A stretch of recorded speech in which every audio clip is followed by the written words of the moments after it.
you out into the world and make a difference in some lives, we would hope. And yeah, I just want to I want to talk today actually about something that I think is actually really important and something that many of us are wanting to do, and that really is to find our voice. I mean, as a writer, as a creative, it's so essential that we find our voice. Oh, hang on. Apologies, folks. I've got me rambling away here in the background. Hang on. Stop it. Here we go.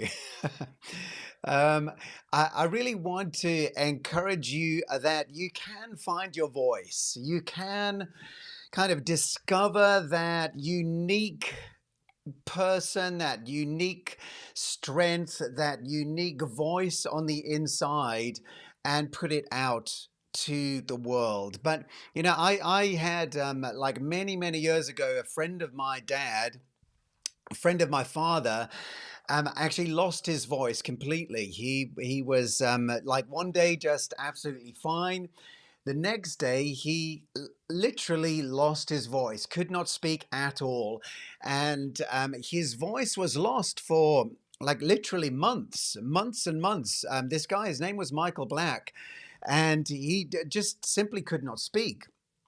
And then all of a sudden, like as if like some hand had been waved over him, his voice just came back just like that. But Michael Black's experience in the natural is not really very instructive for us. Although I think a lot of creatives kind of act a bit like that. They're waiting for some kind of magical moment in which their voice will suddenly appear. They'll suddenly discover their voice and their place in the world and begin to resonate with the people that they're called to engage with and reach and help. But the truth is, most of the time that doesn't happen. I mean, I'm a big believer in miracles, so I believe that anything is possible. Sometimes there are such kind of incredible shifts in the spirit that like one day is black, the next day is white. But oftentimes the progress that we make, the breakthroughs that we experience, are something that happens gradually. It's actually we grow into them. We become the person that God has already made us to be on the inside. And although, as the scriptures say, all things have been made new, old things have passed away, sometimes the outworking of that takes some time, takes some effort, takes some energy, takes some application, and we actually gradually become the person that we know that we are on the inside, and we become more adept at actually communicating from the heart rather than from the surface. But I found that really the key to finding your voice is it's not something that you're looking for outside of yourself. It's something that's already residing within you. And quite honestly, the way that we find our voice is to just simply use it. By reason of use, you'll begin to hear your unique awesome. You'll begin to shape that special that lives on the inside of you, and you'll step into greater clarity as you step out. It's like rather than waiting for perfection, we just begin to kind of put ourselves out there. There's a saying, isn't there, that your message is often found in your mess. Like quite a number of years ago, Lana lost a gold bracelet, and she's thinking, "Man, where's this gone?" It was a beautiful piece of jewelry, and she really couldn't figure out what had happened to it. And then the Holy Spirit highlighted something to her, and she went out, and there we had a like a garden bin where we put kind of all of the leaves and the rubbish and the branches and the dirt, and she found it in that bin of kind of gnarly, dried up old roots and branches, and in the dirt she dug through and she found the gold. She found this gold bracelet. And I think that's probably a better picture of what it's like sometimes trying to find our voice, that we actually have to kind of dig through some things before we discover like how what we actually have to bring.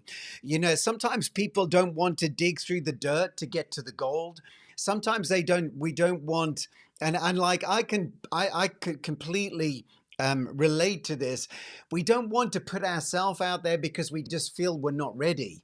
We don't want to put ourselves out there because somehow we feel as though, whatever it is we've got to bring isn't fully cooked. But the truth is, it's actually by putting yourself out there. It's by kind of, if you're a writer, you're going to find your voice by writing. If you're a singer, you're going to find your voice by singing. Whatever kind of discipline or gift that you're operating in, it's going to be honed. It's going to, the uncovering of the amazing, the uncovering of the awesome is going to happen as you exercise that gift. And so I just encourage you today, Jim, and don't be afraid to step out. Don't wait until everything is clear. Don't pause until everything is perfect. Your voice really is waiting for you, and the world is waiting for your voice. And just begin to dig through. The scriptures tell us that our sufficiency is not of ourselves, but it's of God. It's not like we don't have to be looking outside of ourselves to find our voice. You don't have to have someone else kind of find it for you and point it out for you. You're going to find it as you begin to communicate and express your heart in whatever way works for you, in whatever way is most fitting for your personality, whether that's writing, whether that's blogging, singing, whether it's through books, whether it's through painting. As you exercise your gift, there's going to come greater clarity. Your voice, as I say, is not something that's outside of you. It's something that is in you already. God has planted something within your heart that He wants to bring to the table, to help, to bless, to build, to engage with other people. Don't be afraid to put it out there. Sometimes we're afraid because we think we might be criticized. That may happen. Do you know what I mean? We've got to be aware of that. Sometimes you may be afraid to put yourself out there for another reason, and this sometimes is even worse than criticism, is because you're going to be like singing to an audience of crickets. That's a difficult one, but we all start without an audience. We all start without a crowd. We all begin to step out, and in many ways, that's actually quite a kind of merciful thing, because it allows us in that secret place, in that just small, maybe just a small number of ears, a small number of eyes. It allows us to explore without fear. It allows us to engage experimentally. It allows us to step into our gift without being too concerned that everything has to be exactly perfect. And as we do that, whether it's an audience of 1 or 100 or 1,000, it really doesn't matter, because it's actually just part of the journey towards discovering who you are and discovering and clarifying the message that you've got to bring. So I just encourage you today, Jermaine, as a Christian creative, Step out and begin to look for ways to, like I say, like look for your voice. Explore the things that God has placed in your heart. Put them out there for the world. Don't be too concerned about outcomes. Don't be too concerned about audiences. Don't be too concerned about reach and all of these other things. Just be concerned to be faithful to the gift that God has placed within your heart, and then be consistent in that. And as you are, it will be like uncovering layer by layer. You'll begin to unwrap something really, really amazing. So yeah, go out there. Find your voice, let your voice actually, where you're going to discover it is down here in your heart. And you're going to discover it by doing the very thing that you've been called to do. Don't wait to do that thing.